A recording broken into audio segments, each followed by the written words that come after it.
people come up to me for years and they'd say, how'd you get somewhere so quick, and I would stop and give them like full on, like, okay, well, I do open mics every day. And then when I'm done, I podcast, and then I audition, and then I go to the store and I watch the guys till like 2 a.m. just to see all the different spots. And then I hit all the other clubs. And while I'm telling them, I can see them just completely tuning out. They're like, nah. They're thinking I'm going to give them some magic fucking... They're like, you're just going to download this app. Yeah. You download this app and dick, and they open this door and it's just castles of stage time. Well, yeah, you could suck dick, but but that's not gonna last either. You know what I mean? I think that's the thing. Yeah, it's just crazy because you come. yeah.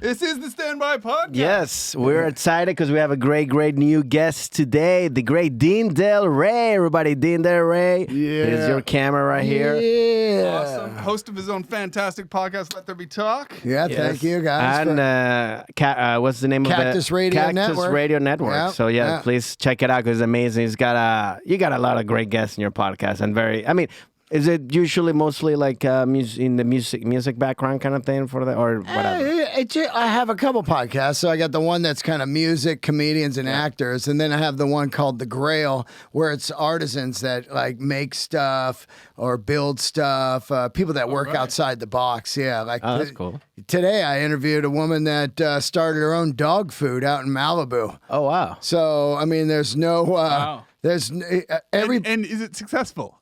Well, it's in Erewhon, which is so that's pretty good. A great story on how you get something in Erewhon, the rigorous like inspections and everything that they do with the food to make sure that that it's what it is. Yeah, so it seems like a very hard thing to pull off. Well, I mean, to start a dog food, like people would be like, well, that's kind of a weird guess, but I'm like, well.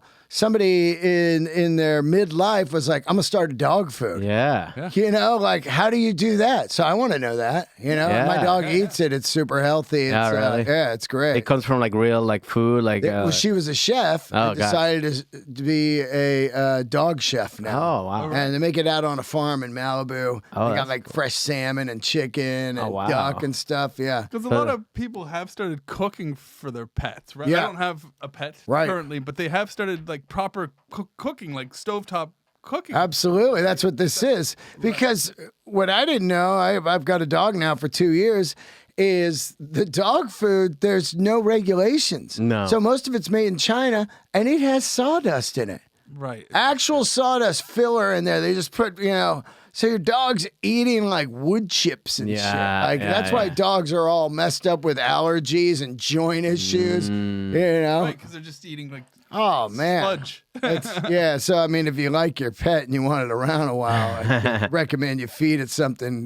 More than sawdust. Oh my God! I actually saw the poop. It was just like fucking. Oh really? I was picking the poop up and I was like, "What is this?" It was like if cycle it back through. It was like if a termite. When a termite goes into the wood, it's just like, that's what her poop was like. It was just like termite dust. Holy cow. Well, I actually sell that poop to Home Depot and then make a great profit because use mulch. Yeah, it becomes sawdust. Out there mulch. Dealing mulch. The circle of life. Yeah. I was making fun of a friend of mine for cooking for his dog when he started doing it. He was a couple weeks in, and I got to say, I then saw his dog like 2 months later, and the dog was better? Fit. Oh, really? Fit as hell. Just healthy and fit. And I'm like, okay, this is. It's just like humans, man. That's true. I mean, at the end of garbage, you know what I mean? Yeah, if you eat like McDonald's the whole time, you're gonna eat crap, and then but if you eat healthier, you're gonna feel better. You're gonna be more healthy. It's like, oh, this person looks, younger, or like, live longer. Live longer. You want your dog to live long. My whole thing now that I got her is like, I saw some guy on Instagram. He had the dog talking. They just show their dog, and it's like, my owner keeps crying about when I'm gonna die. I'm 2. You know what I mean? It's like, that's how you get. You get attached to it, and you're like, oh, man, okay, these dogs live about 12. I'll be 62. Yeah. Oh, man, you know? I know. But don't you still want to kill people who call it a fur baby? No. You're not doing that, right? Yeah, nobody's say call her a fur baby. You haven't heard that yet? No. Oh, have you not either? No. I know. Oh my God! I know the there's an- furries. There's an epidemic out there of people who call their dogs and cats their fur baby. Oh no! Completely. It's I think you walked into the wrong chat. I don't know. Well, it's good. I don't want to be part of that either. I think that's just like a porn chat. I'm not on Reddit, so I'm surprised that the 2 pet owners haven't heard this term. No, I actually haven't. At the dog park. And no, I don't go to the dog park. They're dirty. oh, you don't? Yeah, they're dirty. Right. I go to I go to areas where there's no dogs, maybe a baseball park, and just let her run around the baseball park or something. Oh, got it. Because these other dogs, man, these owners, they're out of their mind. Hey, your dog's cool, right? Oh, yeah, my dog's cool. Oh, you're like, oh, she's never done that before. Get the fuck out of here. There's no way your dog's never done that before. I love when they go like and they're like, hey, is your dog cool? And then they got this big thing in their mouth, and I'm like, muzzle. No, it's fine. I'm like, no, it's got a fucking muzzle. It's not. No, but it's fine. It's just so they don't. They're crazy. Yeah. Crazy. People are crazy. You know? And have you ever traveled with your dog? Yeah, I bring Gertie all over. Oh, really? Yeah. So what is it now? Because is it supposed to be? Is your dog your emotional support dog? No, she's service animal. She's service animal. She can sniff out diabetes. Kids have a diabetic shock. Really? Oh, Okay. All right. Good. She'll go warn people. Yeah. Do you have your documents on you right now? Hell yeah, I got it in my wallet. Wow. Yeah. Who's that doctor? Because I need him to also give me another I'll tell prescription you, for something. Sniffs out diabetes. Half of America has diabetes, so she's been busy. She's sniffing like She's crazy. just walking through the streets. She's going What through the fuck? They're everywhere. Yeah, especially at the airport. She's like, fatties.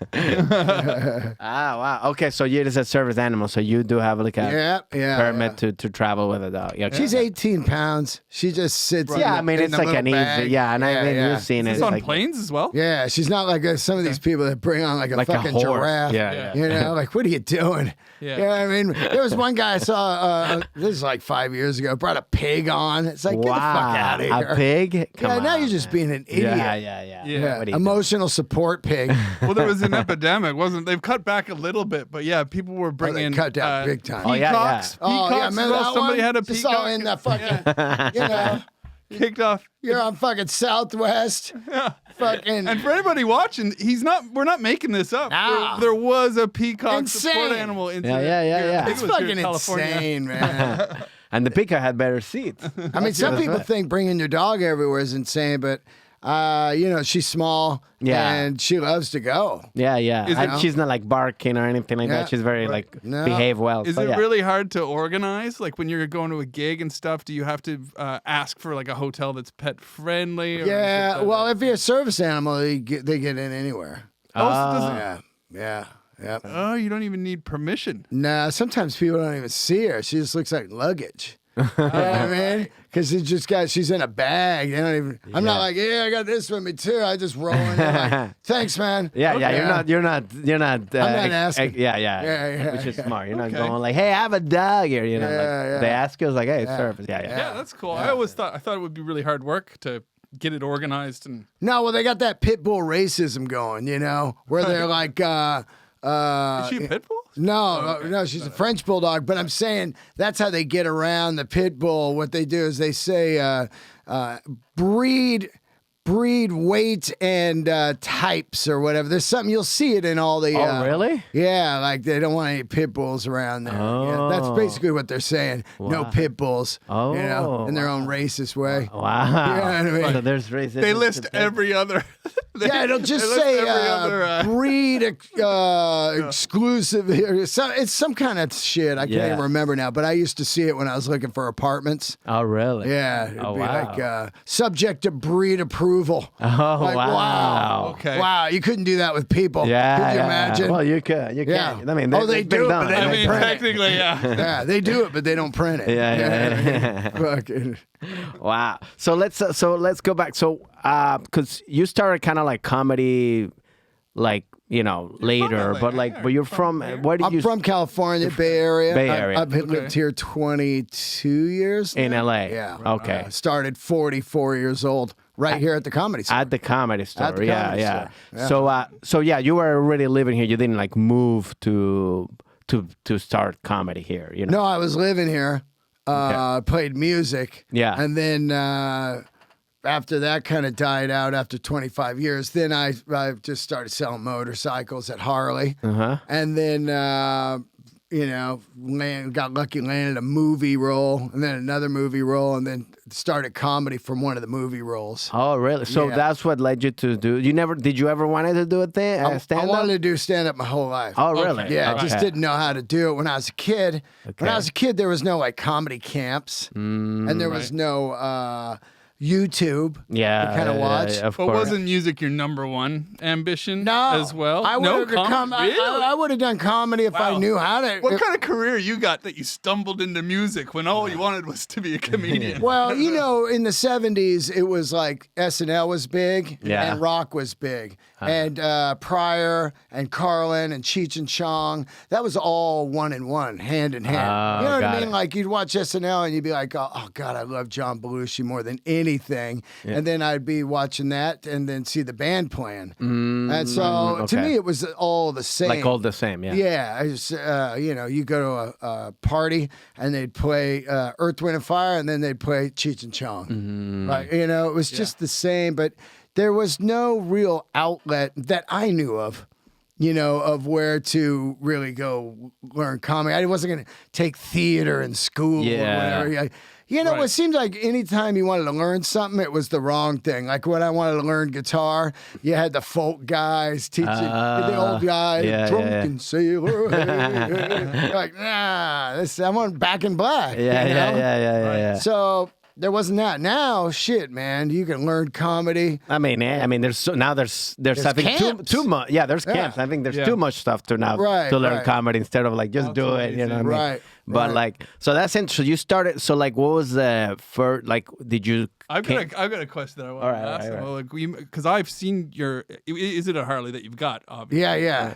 Probably a collection. I'm gonna guess. But I did. I don't have any bikes anymore. Oh, that's what I was gonna say. Yeah. Now that you got the pup in your life, that's what I was gonna ask you. Yeah. Was that a tough decision? Because I know that the motorcycle was your main mode of transportation around LA, and then you got a puppy, so now you're. I stopped riding. I got ran over a few years ago. Oh wow. Yeah. That's like this fucking skin missing right here. Oh, okay. But some lady hit and ran me over to really fucking 70 on the highway. Oh, like just like you were like all of a sudden just. I was just riding. She was just a carjacking. And she just mowed me over. Oh wow. Yeah. Shit. So I stopped riding a little while ago because I had to have neck surgery. I can't wear a helmet now. Can't have a backpack or a helmet.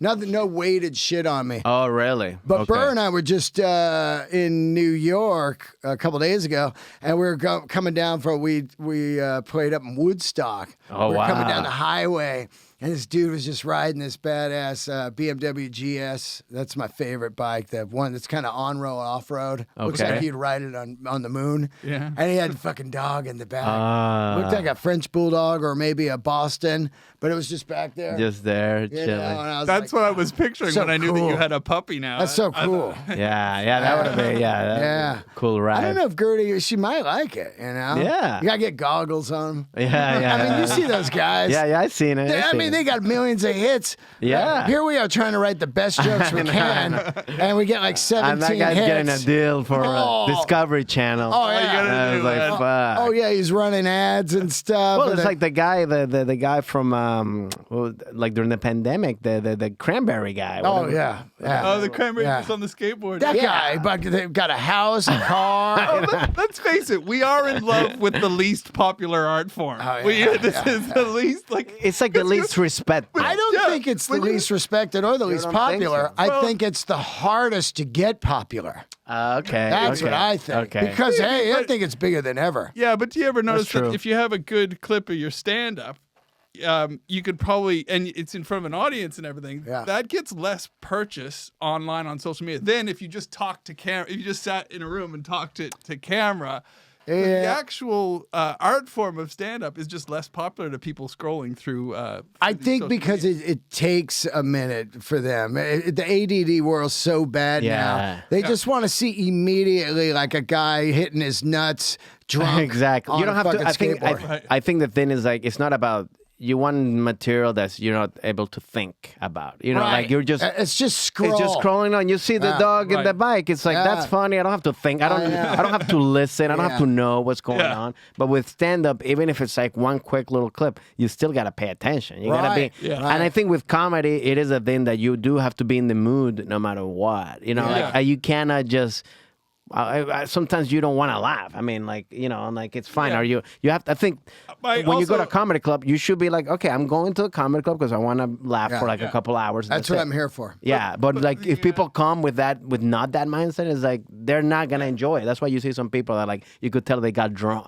You know, they got like their girlfriend or their wife's like, come with me. And you can tell they don't like want to be there. It's because, they don't want to laugh. That's how I feel. That's why I feel like our art form has a more exclusive audience. It's just a smaller audience. It's just a fact of life. Music fans are greater, but stand-up comedy fans, like there are still people in their adult life who haven't gone to stand-up comedy clubs. Sometimes they're intimidated. Oh yeah, they don't think they're into comedy. Yeah, but it's a harder art form to get into, and like you're saying, like these funny, goofy videos when you're scrolling through, there are people that will look at that and laugh, and then look and go, "Now that's funny." After looking at some stand-up. But and like you were saying, it's the attention span. Yeah, but it's also, I mean, you're mentioning like it's such a hard thing to do, which is also even for you to do, you know, to be like at 44 starting, you know, to be like, you know what, I'm gonna, because that's a thing that's like, I mean, like I even go back and think, I'm like, man, like of the stuff that I did when I first started, I was like, I wouldn't do this shit right now at all. You know what I mean? Like I was like, I was riding everywhere on the motorcycle. Yeah. I got to Bakersfield for like 12 minutes set. Oh, they're going to give me 12 minutes. I'd ride over the grapevine and be fucking sleet out there and ice cold. Then I'd ride to like Vegas. It'd be one time I was riding to Vegas. It said warning, sandstorm. Oh shit! And I was like, sandstorm. And I was just riding, and I came down the hill and I just saw a brown wall, and I go, what is that? And man, it was sand. It was just rifling me. Wow, really? Oh my god! It was like. So what do you do at that point in riding? I don't know. Like, how do you stop or you just go? Man. Like... I just kind of rode slow, and you're just getting pelted with sand. Yeah. It's like it's almost like that Thule fog where you can't even see. Oh shit! Yeah, and then I got through it, and I was like, "Wow, that was crazy!" Just to do a spot, man. Wow, do a spot. That's I mean, and that's I'm like, and that's what I was gonna say. So it's like I think so because you're naturally funny, and I think to me that's one of the key. To me, in my opinion, like you need to be naturally funny to do stand-up, I think. But for you, was it helpful for you or to make it quicker, to rise quicker in the comedy world that you already lived such a life, like that you had so many because when you start young, there's but I think stand-up is exponential, though. I think that when you do start, when you have more life experience, you're better at it. Yeah, but you don't know how to do it. So people are like, well, you kind of had an advantage. You were because you had more material, but you don't know how to deliver it. There's no advantage until you get on stage, because when I first started, I was watching comedy quite a bit, and I was like, oh, these guys, you just go up there and just say stuff. I had no idea. Zero. I didn't have anyone to talk to. I didn't have any friends doing it. Mm-hmm. I didn't go like, hey, how do you do this? Yeah. Do you just go and I would just went up. I didn't know anybody on the patio or anything. They're just like, get out of here, dude. You know what I mean? I was like, hey, what do we do? And they're like, fuck off. Yeah.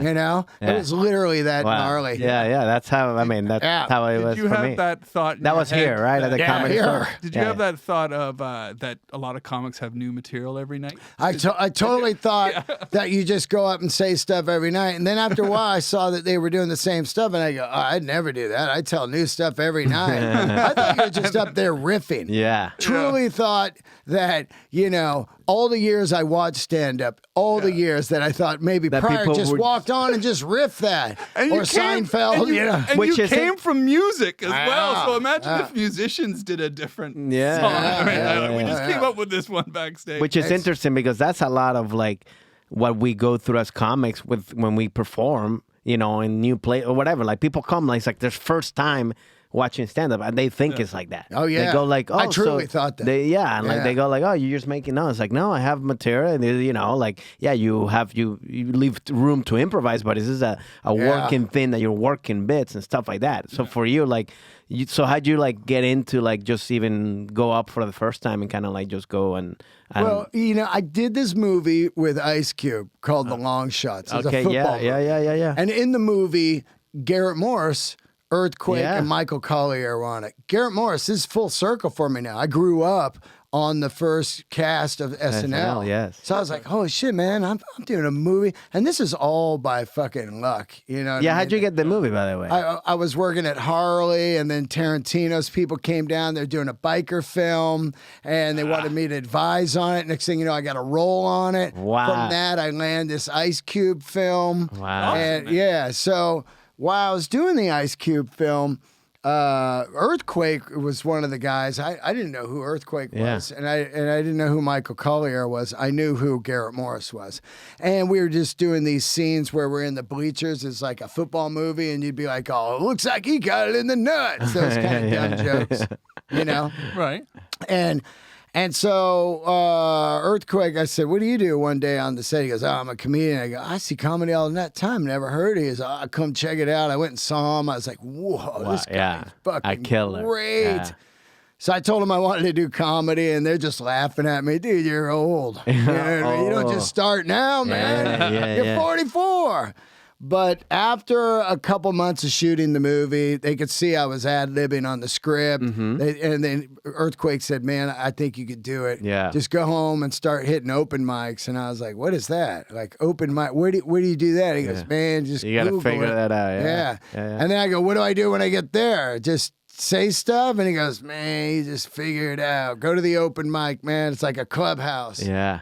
So I just started coming here, hanging at the patio. Yeah. And I remember I just kind of was just putting together stuff. And hey, it's so funny. You're putting together stuff, and then a comic before you does the same stuff. And you're like, you just have no idea what to do, because that's all you got. You don't have more material to like. You think you're all original, like, I'm going to do this skydiving bit. I went skydiving once, and the plane ran out of gas. That's going to be funny. And then the next guy, he's doing a skydiving bit. And you're like, oh, fuck, I don't know. Yeah. Oh, maybe I'll do a bit about being single. And then you just figure it out. I'm still I'm 13, almost 13 years in. Wow. Well, we're still figuring it. It's harder than ever. I think it's harder than ever. Right. Now, for me, people are like, really? And I was like, yeah. Why is it? Because I look at a level of people around the store, and you need to rise to the occasion. It's easy if you just want to go out and do bullshit. Of course. That's easy. No, when you want to get good, it's kind of like good. The hardest. If you're touring with Burr, come on, man. You know what I mean? You're touring with one of the greatest ever. So you gotta bring your A game, man. And also you gotta fucking study what they're doing, man. A lot of people just get high and drink and go out on the patio, and I sit in there and figure this out. Of course. How are these guys doing this?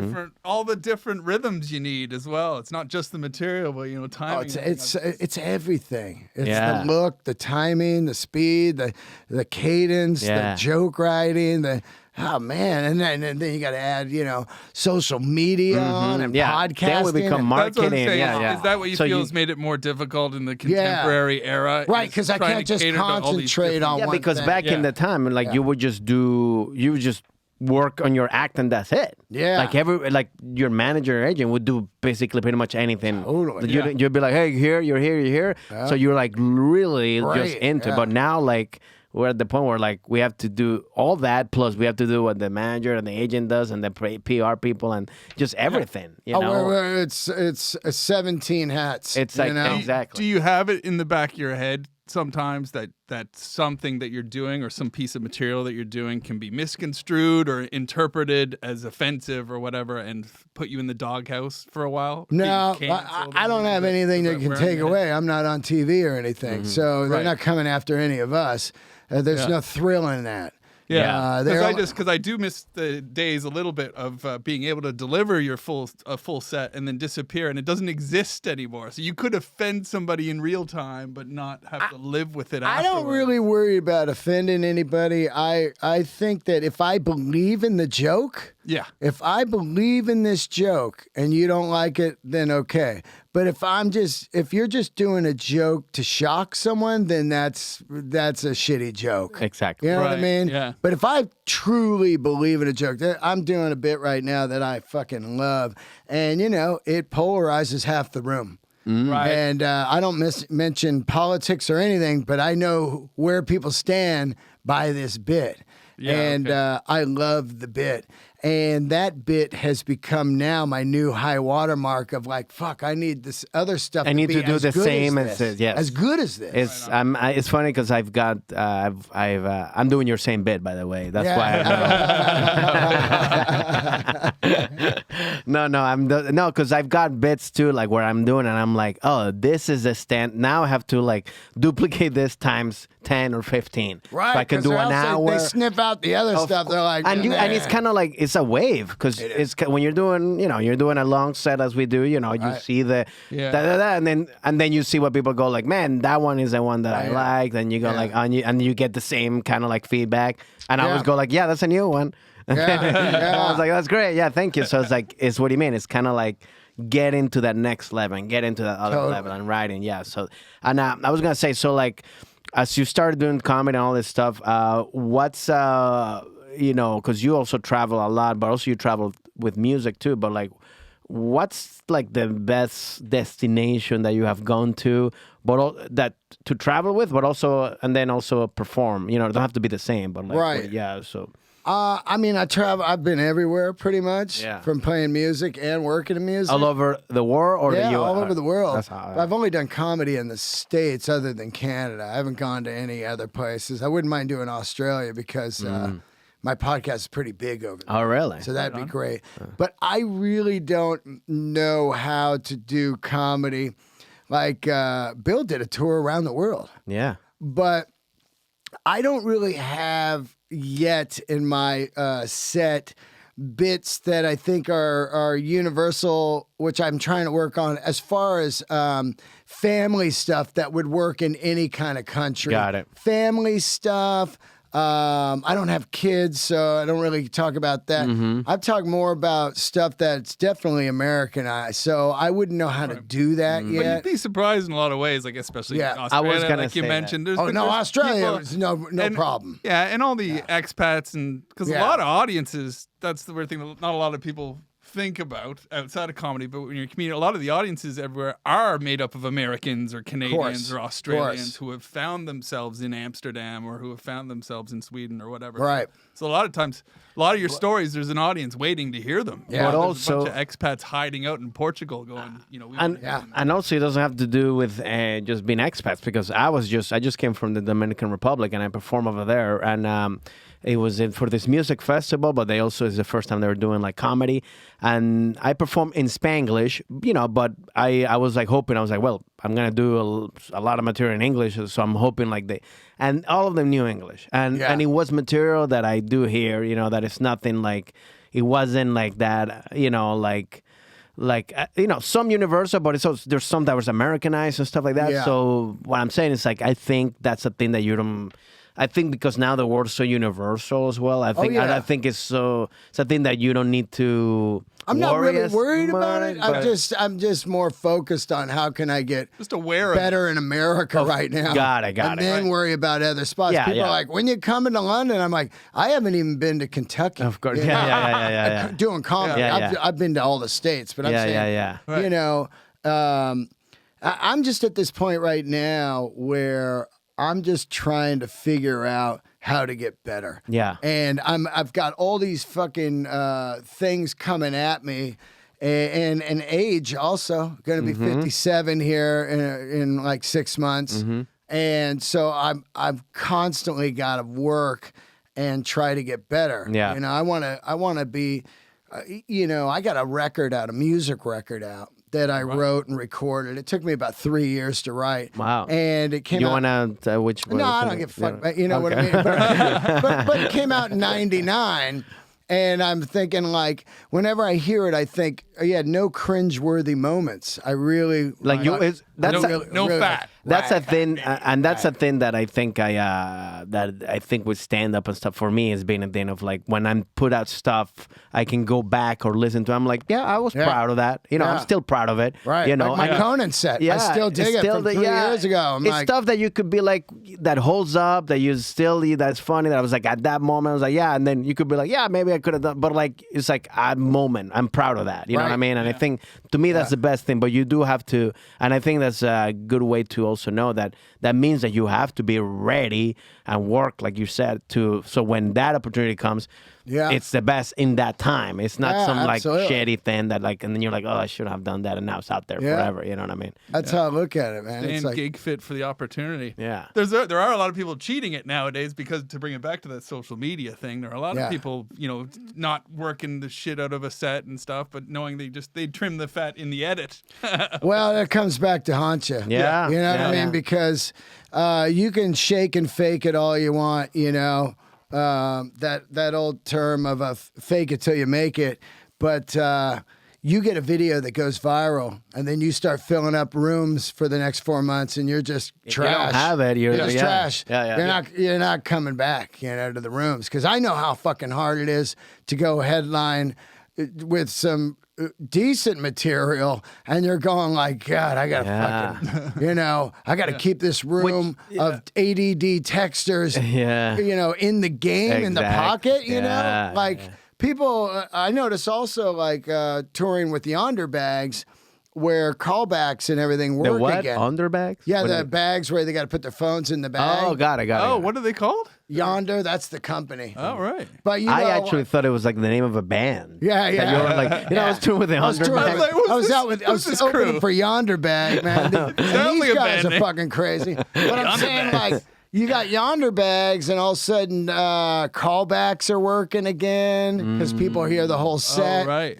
There, you can do stories, where is Bill's shows all like that? Yeah, they got the underbags. Yeah, and a lot of clubs have them now too, like the Punchline and they do? and San Fran cool. and Cobb's. Oh, that's great. So does Bill insist on that? Because it's quite an extra charge. Well, I think that a lot of people are just doing it now because it's really as much as people complain about it. What they don't realize is they're going to get a better show. Of course. For their self. Yeah. For their self. Oh, wow, that was funny as shit. Yeah. You would have missed like 3/4 of it because you're just texting. Yeah. 90% of people who complain aren't paying attention. Right. You can tell during the show they're not paying attention. And also, I feel like it's like once you realize, because to me, a lot of it is because you have it. It's kind of like having like if you smoke cigarettes because you have them, or you have the phone. But if I can't use it, you just forget about it. After like 10 minutes, you're like, oh yeah, whatever, and you focus on the show. Especially, you're like, well, I always go to the movies and I leave my phone in the car. Oh, okay. And I try to go to the movies like on a Tuesday at noon where there's no texters in there. Yeah. And it's funny. I do this bit, and boy, do people fucking clam up on it right now. But I always say, like, you ever in a movie theater and you see a texter and you hope a shooter shows up? You know what I mean? Like down there, row 3, man, get rid of this dude. Shooters can be good, man. There's certain times. Oh, you're saying that divides an audience. Yeah.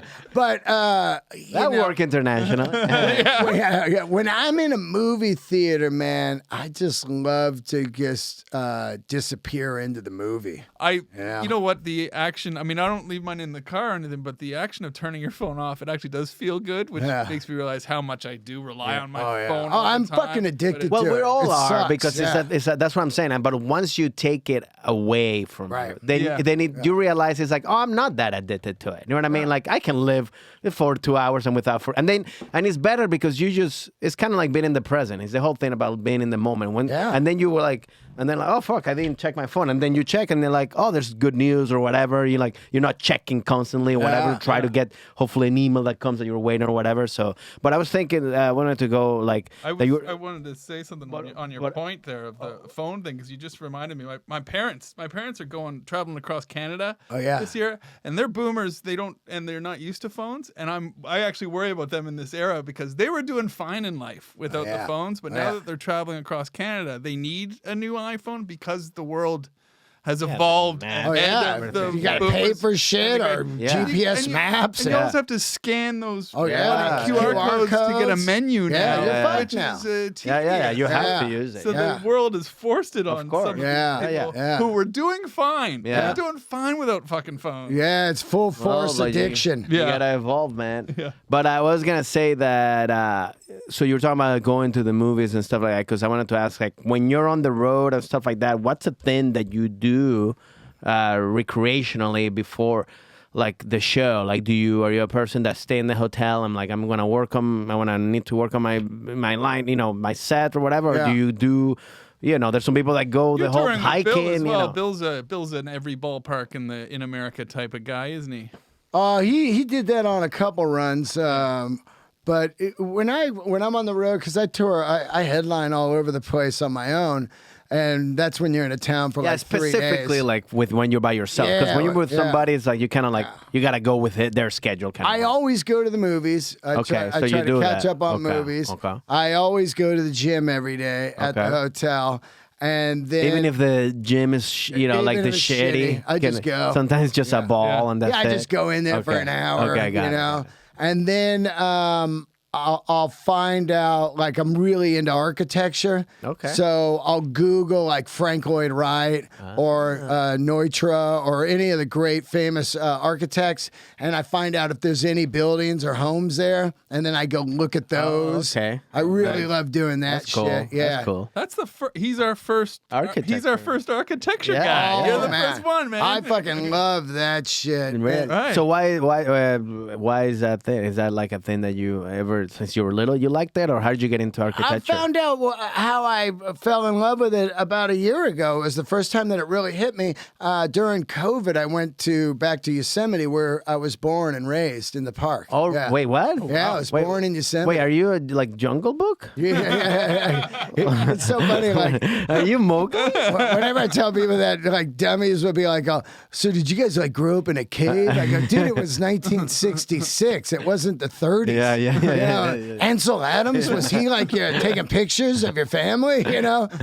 But going back there during the pandemic, me and a buddy went to hike Half Dome, and then I realized where it really came from after all these years. I'm obsessed with design, like cars, anything. Yeah. Phones, electronics, you mean like the actual, like, just designs of stuff, the aesthetics of them aesthetics. Stuff? And then I realized when I was there, everything there is mid-century. So, you have the Ahwahnee Lodge, which is basically kind of like where some of The Shining was taking place. Yeah. But that's like a, mid-century, and then you got a lot of Frank Lloyd Wright type of flat roof buildings with lots of glass and just beautiful mid-century stuff. Yeah. And that was the first time I realized, this is why I love this stuff, because you grew up in I grew up around it. Yeah. And then growing up in the Bay Area, a lot of Frank Lloyd Wright, a lot of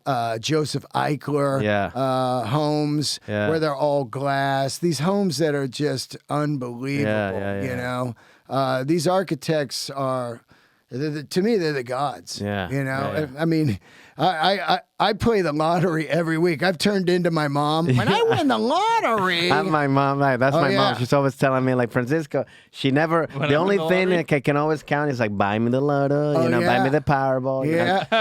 So then you can build your production company. I was like, all right, Mom, thank you. You fucking never know, man. You never know. Fuck it. You know what I mean? Somebody said if you won that, like, recently it was at $500 million, they go, would you still do comedy? I go, yeah, fuck No. I'm not taking spots from some starving people. That's just rude. Like, get out of here, dude. You got 500. Sure? Now, I fucking would. I'd still do it. I wouldn't try to take spots from people, but you're taking someone's spot if you're just doing spots. And then you fucking everybody's back there like this fucking guy. I mean, maybe I open my own comedy club like Raging Bull. There you go. Each night. I'm on every night. I don't have to put any avails. I'm fucking available to me. Mine. I think that's the way forward. I mean, I'd probably still do comedy. I just don't know how you would do it. You know what I mean? Well, I think to me it would be not. It's not about like doing it for me. It would be more about like the drive of doing it. Right. Because once you. Right. Because that's the thing. I mean, like, it's like the drive of everything is like, yeah, you love it, but also it's like, oh man, I want to, make money so I can be comfortable, and buy the stuff that I want to buy and travel. I don't have to worry about, everything. So it's like, do you have that drive anymore? Like, are you gonna like what we're talking about? Are you gonna work as much as you need to in your stand-up and your whatever? If you're like, but I got like $50 million. I mean, whatever. Well, I think it would just buy you the ability to say no, wouldn't it? My drive wasn't the money. Yeah. You know what I mean? Yeah. Like if my drive drive was the money, I fucking would have got out of stand-up a long time. Yeah. My drive really comes from every day trying to find a new bit. To me, it's like those fuckers mining for gold, panning for gold. Yeah. Back in the day, they go, oh shit, you're in a coffee shop, you're like, I got a shiny part here. So you're trying to write a new bit every day? No, but that's what I'm always constantly trying to get. The great bit for me. It might not be better than the Kings, of course. But to me, I'm like, wow. It's like back when I wrote songs. You're always trying to get these great lyrics. The lyrics too. It's just like so fucking hard. Yeah. So that's my drive all the time. So and then just quickly about the music, and because you wrote music and now you write stand up. Like, what are the similarities and differences between? Because I like, for me, somebody told me, like, I don't know if it's right, like, when you write music, you first start with the melody or the music, and then you add the rhythm comes first. They kind of come together, or do you have the lyrics first, and then I want to add some music to it? Everybody's different. With me, I have to hear the song, so I'm like strumming something, and then a melody comes. To me, the lyrics are the third. So you're strumming something, it's like gling, gling, gling, gling, and then you're like, oh yeah, I know, yeah. Something comes, now you're fucked. You're like, I got the melody. Now I got to fit some words into the melody. Right. You know what I mean? Yeah. That's where it's weird. You're fitting words into melody. Got it. But I think songwriting for me was way easier because you're only writing like maybe 3 verses and a chorus. And you can repeat stuff. Yeah. But with jokes, in an hour, there's so much writing as far as words. Where songwriting, the song's like 3 minutes. It's got about, maybe about, 90 seconds of words in it. So that's way different. That's true. That's way different. But it's all words. Yeah. And it's all stuff that will grab people. But do you also find that you have I feel like there is some kind of melody when it comes to stand up. I feel like like there's a rhythm that once people connect with your rhythm, then it's kind of like, you got them. Because then they even they're gonna go. Start going. And then they know when to laugh just because they heard the I gotta laugh. You're playing them like an instrument. Exactly. Well, the audience is always my drummer. Yeah. You know what I mean? Okay. They are the drummer. They are the beat. Yeah. So you're just fucking singing in between those laughs. So. It's all. I think the only same thing between the two art forms is being on stage. Yeah, right. A microphone and the lights, and that's it. Yeah, you don't have no nobody sound else. check. Yeah. You go in and no band members. Man, I'm only playing my jokes tonight. Which is like, that you came from that world and now.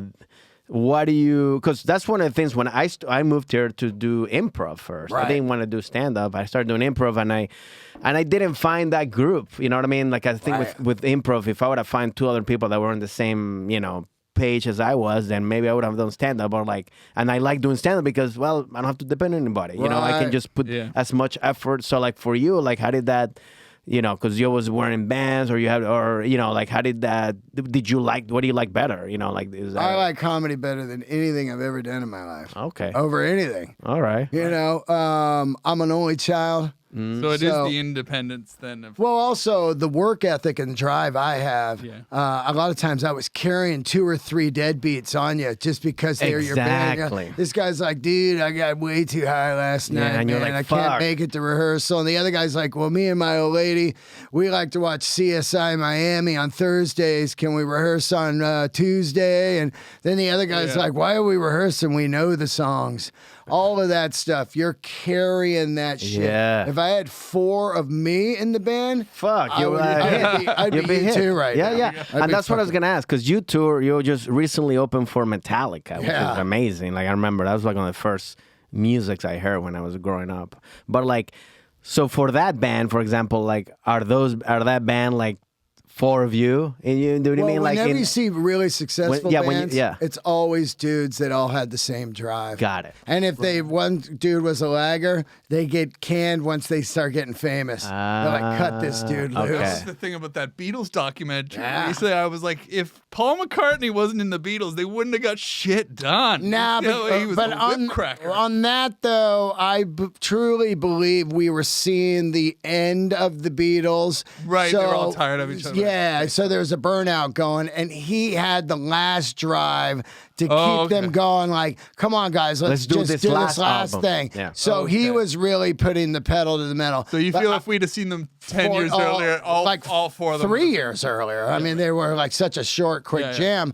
But 3 years earlier, you don't get that big without each guy coming to play. I mean, like Sgt. Pepper's, man. Dudes are just coming in like, here's what I got. And the guy's like, I got this too. And then the chemistry and the lightning in the bottle was just burning. So I truly believe that that's what we were seeing. Okay. We were seeing, you know. I still going. But yeah, we had John I got that like feeling too, that they were all going in different directions. And it's kind of like, it wasn't about the drive. Obviously they were successful. It's just that like, they were like, look, they had different things in their lives that they wanted to focus on. And it was kind of like, well, absolutely. You know what? It's over. So, and thank God he was there you need one guy that'll just, towards the end of any band I've ever been in, there's always one guy, which is usually me, like just keeps booking gigs and recording time and songs, and the other guys are just, you feel the wheels are falling off, but you're like, dude, man, you know, it's like, it's really wild. And then just another parallel of like bands and stand-up, like, do you think, because with bands, you see, all of them have to have a drive, but they all have their different like positions. Yeah. With stand-up, you know, you're usually the lead singer all the time. So it's like, how do you think about working? Like, how do you do that? Like working with different, like if comics have to work together, how would you manage that? Or how would you like work differently like with musicians? Because they all want to be like in the spot. You know what I mean? Yeah. Yeah. The way I look at it is, I always said this, like, you know, when it comes to like comedy and you're on the patio and there's a bunch of dudes there, you know, I always look at it as like, there's a friendly competition, which is cool, you know, like that's a good thing to have some things to look at to try to go for. You know, like when I first came here, they were like, this old fucking guy. You know, they were shitting on me on stage and stuff. And what they didn't understand was that was just putting fuel in my tank. You know what I mean? If everything was cool and easy, I would have probably got bored and been gone after about a month. So that gave you that drive? Yeah. Oh, that's interesting. Yeah. And that kind of stuff of like, oh man, you know, and also, just from coming from the music world and being in bands, I think also didn't help you that you already knew how to manage egos and how to you know. So when you come to this world, you're like, oh yeah, I've seen this before. I just laughed how people would just shit on people and they didn't even know who anybody was. You're right. You could have been like some movie producer, or you could have been like an agent or anything, and people are just fucking shooting harpoons at strangers. You know, I was just more. They could have said anything and I would never leave because I was so in love with doing comedy, and I was at the Comedy Store. I was like, I don't care what you guys say. I don't see you about 90% of my day. Yeah. And then I realized later on it was just a hazing. Of course. And they all went through it. Yeah. And you learn real quick who the real deal people are that are staying in the game. And once you see somebody like myself who's there 7 nights a week and doing thousands of spots, they're like, this guy, he's not going away. So fuck it, let's just hang, you know? Exactly. So you just learn how to do that without having a jealousy or a temper. My only enemies at this age are like cancer and heart attacks. You know what I mean? I don't care if somebody's doing good, I'll retweet it. I'll fucking shout them out. It's not taking anything from me. And it's just helping the business. That you came in with all that life experience coming out of music. Absolutely. Because I think back on some of my younger days in stand-up, and like we're talking about these people who we tell ourselves they're giving us tough skin, you know, when they're doing, but there are some assholes in the mix who I didn't realize. And when I was in my early 20s, I thought, they're just giving me tough skin for stand-up. And then I started to reflect a couple years ago, and also the way they've evolved over the last 2 decades. And I've gone, oh no, they were assholes. I mean, people are toxic, man. You know, they get fucking, they get desperate. And they get really jealous, which is weird. And I always found that most of the time what I was doing was just shining a mirror on what they wanted to do, but were just too lazy to do. So they were angry instead of being angry at themselves, they're projecting. Right. Yeah, they're like, projecting. Hey, dude, you're just... For example, for you, like one of the things that I've known since I met you is like you're like, again, such a hard worker. I mean, you're doing so many spots and like, you know, like you do like 200, 250 spots a year, and then people are gonna shit on that. Because you're not doing it. Right. It's like how like you're going like you're getting mad about how this guy's doing it, and I only did 50 spots. That's on you, bro. Like that's all it is. That's all it is. Shining a light on with their laziness, and then of course, but those people, they over the years they just cast out. Yeah, they're just gone. It's like a marathon, there's no room man. For that anymore in here. To me, it's a marathon, man. It's like your marathon, and you're like, and they're looking at you, and you're like in mile 15, you know, and like still and they're like, and then you're like the person that was shitting on you is already fucking tired. Like they're like, what happened to that part? You know. So they're like working at the ArcLight. And you walk in, and they're like, two tickets. They're like, taking your movie ticket. Oh fuck yeah, man! I've seen the people I started with. A lot of them. They're just, spinning around town still. Well, for me, when I started doing, open mics here also at the store too, it's like it was like a class, and you could divide the people who are like, okay, these are the people that are taking it for real. Yeah. And there you could see some talent on it. Of course. And then the other half were like, oh, these are lunatics. These are like, they're living in a fantasy land. Yeah. Some are obviously literally homeless. Yeah. Other ones are just want to talk, so other ones you could tell they just want to be famous like in a week. Totally. And you could see, and then obviously those other people are like kind of like, because it's such a hard thing to do. And like you said, you're not making any money. You're driving fucking Vegas in the middle of the sand, all this stuff. That's like moving to LA as well. Is like exactly microcosm of that, because you feel that way when I've been here for 6 years now, but I noticed for the first couple of years nobody really wants to know you because they think you're you're ready to leave. Always. Well, there's time bandits,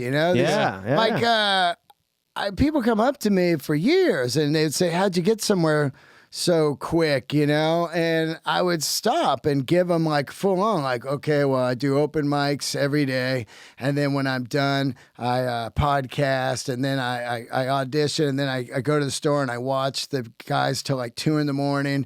just to see all the different spots, and then I hit all the other clubs. And while I'm telling them, I can see them just completely tuning out. They're like, nah. They're thinking I'm going to give them some magic. They're like, you're just going to download this app. Yeah. You download this app, and they open this door, and it's just castles of stage time. Well, you could suck dick, but but that's not going to last either. I think that's the thing. Yeah, it's just crazy. Because you come. It's just, So now I don't really give anybody any kind of advice unless I see they're seriously in the game. Exactly. And then I'll be like, hey, man, I'm having little problems over here. And I'll go, I'll call over there and see what's going on, see if I can get you in or get you a spot. Here's the booker, whatever. For me, it has also been a thing because, when I've done like even colleges, when people come up, students come up like, hey, I want to do this and stuff like that. Same thing. I've done given my, what I did, stuff like that. And yeah, there's only one guy that's actually did move to LA and now is doing, stand up, but also lived in an influencer house, but he's like, look, I still want to do stand-up. I know I got to get better.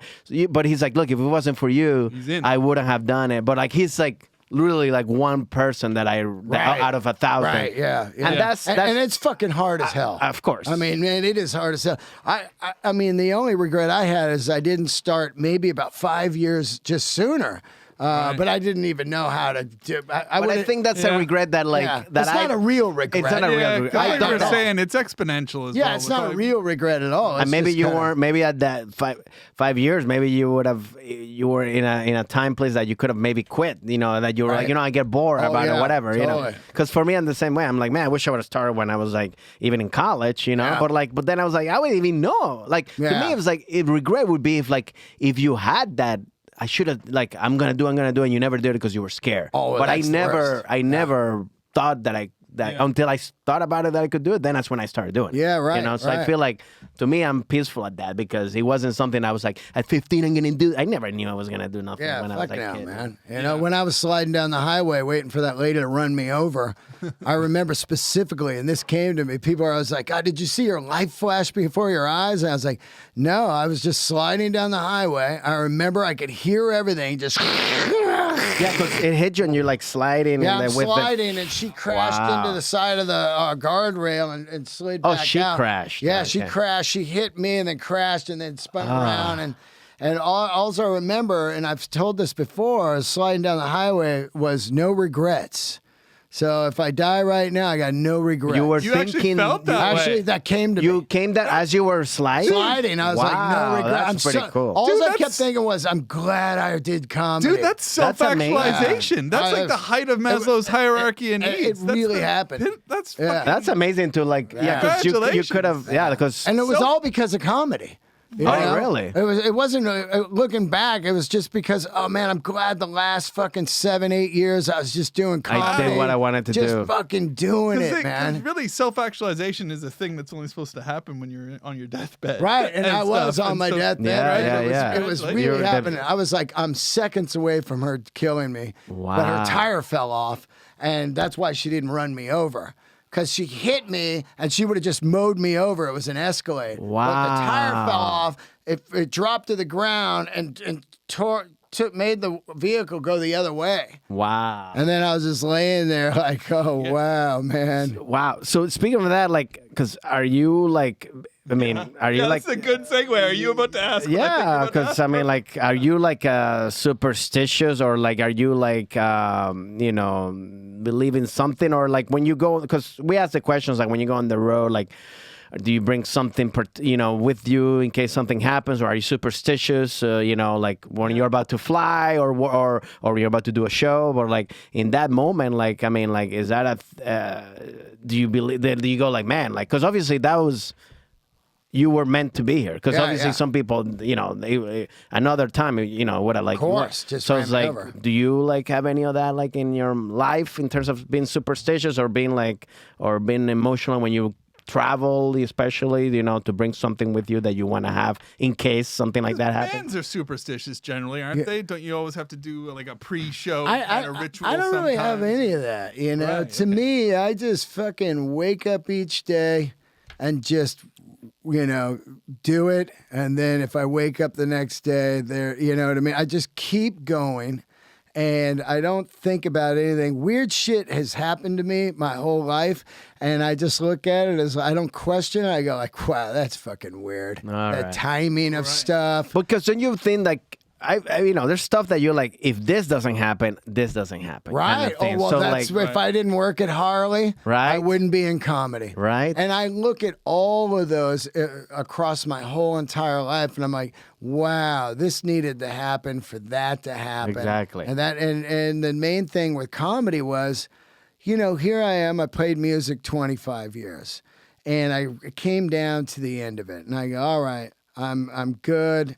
I did art for 25 years. Fucking great. Yeah. And now, what do I love? I love motorcycles. What if I just sell motorcycles? My buddy was like, come sell them. I'll get you health care. At the time, I was like, I need health care. Yeah, I'm fucking 40. I got no health care. Yeah. Right. And then there I am selling motorcycles. And then here comes the Tarantino team coming in. And it's just like that scene from Godfather. I'm out and they pull me back in. Oh, Somehow I'm back. You were meant to back in being back artist, into entertainment. an artist. Yeah. And it was like, get the fuck out of That this. is amazing too, because it's kind of like It's coming. It comes to you. That's what happened though, man. Awesome. And that's thing life you know, telling you like, hey. Yeah, what are you doing? You don't belong here. Yeah. You belong in this You're world. on this path and you're not a quitter. And I didn't just quit music. People are like, how'd you quit after 25 years? It's like the illegal downloading knocked me out of the game. Oh, really? How? Yeah, well, because I used to sell CDs on the road. Oh, and make money from the CDs. You know, like you could do a $1,000 gig and make like 800 in CDs. Yeah. And now you're at a $2,000 gig night or whatever, and you're doing that all the time, and you can be a mid-level blue-collar musician for years. Got it. And just be out fucking playing gigs and doing art. Yeah. But I think about that the most in my entire life, of those guys walking onto that fucking Van Nuys Harley Davidson dealership. Yeah, because they could have gone to another one. Anyone. You probably weren't working. You probably break. You were lunch, whatever. I might not work that day. Bad anything. mood. Anything. Yeah. Anything like, fuck these guys. You know what I mean? But they come on. I'm out in the parking lot because I was the hustler like I am with comedy. Yeah. I was out there like, here comes some customers. Hey, man, you guys want a street glide? And they're like, oh, no, we're actually here for this. And the other guys are in just like some of the people on the patio when I started comedy. Talking whatever. Weed, surfing the net. And I was out there and the guys were like, well, we were actually with the Tarantino, he's doing a Tarantino Presents movie, and they're going to do this biker film. We're looking for somebody to kind of advise on that. What kind of motorcycles should we get? And, I started working with him. It was Larry Bishop and Dennis fucking Hopper. Wow. Who was a goddamn god to me. Yeah. No one's better to me than Dennis Hopper. No one. Oh, really? Right. He worked with Brando. He worked with James Dean. And he worked with Coppola. Wow. You know what I mean? And he worked with fucking, Fonda. Rock, Fonda. Yeah. But Rock and most importantly, he worked with Keanu Reeves. Yeah. So that's the most important.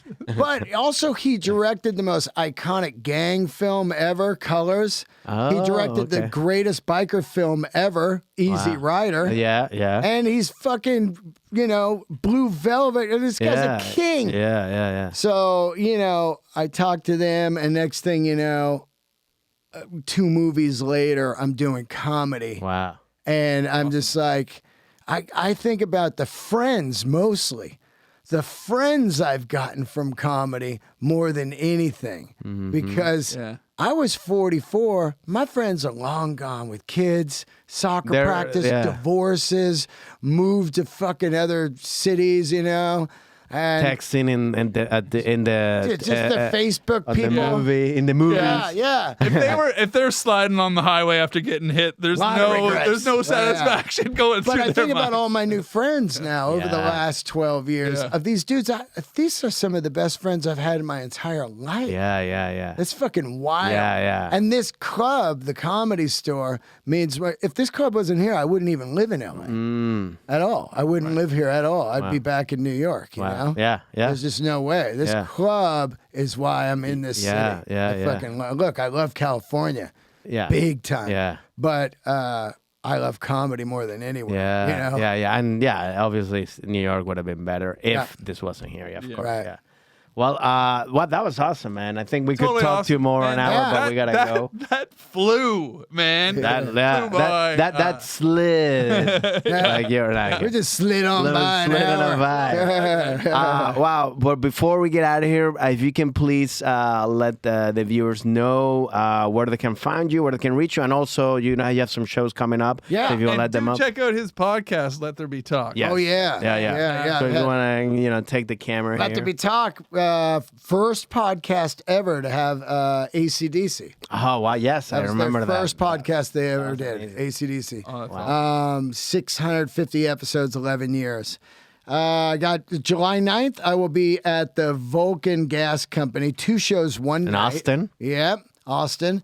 And then July 15 and 16, I'm in Fort Collins, Colorado at the Comedy Fort, which is a great new club. Oh, really? Yeah, really kick-ass. And then starting September 9th through October 28th, I'm doing a 30-something date tour with Marcus King, music and comedy. And Neil Francis. And we're doing like 2 nights at the Beacon, 2 nights at the Tabernacle, awesome. 2 at the Will Turn. Amazing, man. Yeah, so a huge... We've had this dream, Marcus and I, to do an actual rock and comedy tour.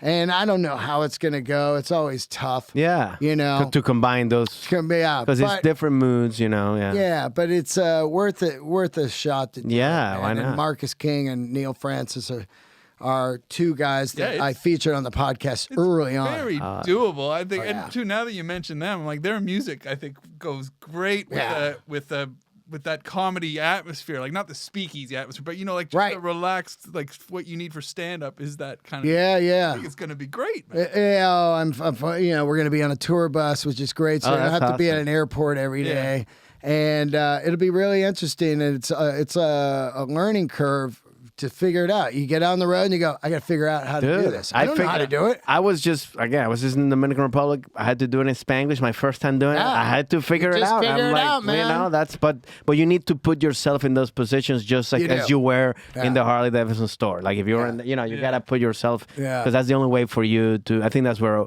obviously what luck is. It's the only way you can learn it. Yeah. And to, because you learn, something didn't work on them, but you learn. Next night you go, all right, well, I don't think it's going to be quicker jokes, or maybe they're into stories, or maybe you got people going and getting beers or pissing or whatever. Yeah. It's a different, atmosphere than a comedy club, but I can't wait to do it. That's awesome, man. Sounds really exciting, man.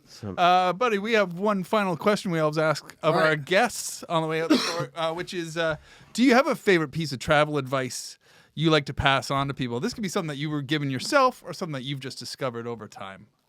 Oh, my favorite travel, and people always say this to me. They go, man, you're so lucky you've been to Europe. Oh, you've been to fucking, you've been to Spain or where. I've been everywhere.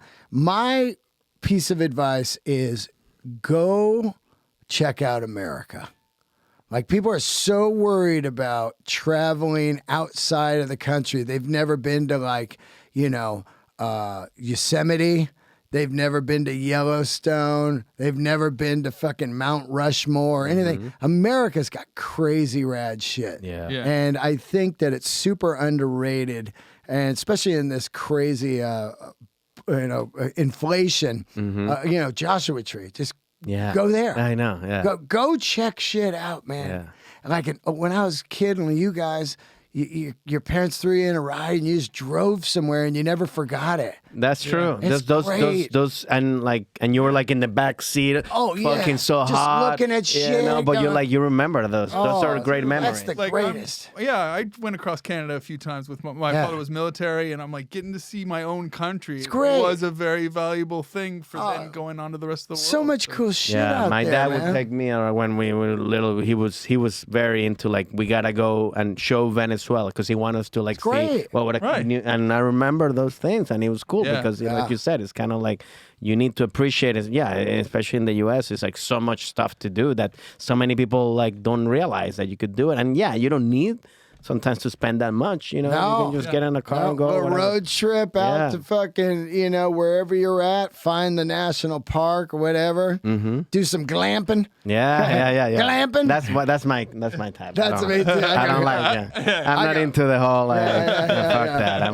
I'm like, hey, I'll be outside, and then you're like, all right, time to go to sleep. Let me go get some AC. Get these bugs out of here. Yeah. I don't fucking. I'm like, so fancy. Yeah, I don't. That's my travel tip. That's nice. Go see America. That's great. That's an awesome travel. It's fucking rad. Nice. Dean Delray. Thank you guys. Thanks very much for hanging out with us, man. Yeah, that was awesome, man. Thank you everybody for listening, and remember to keep subscribing to the podcast, rate it in iTunes, listen up, promote it. If you have any questions, please send a DM. Also follow us on Instagram, TikTok, Twitter, everywhere, and all the stuff. And we'll see you next time. Bye, hello.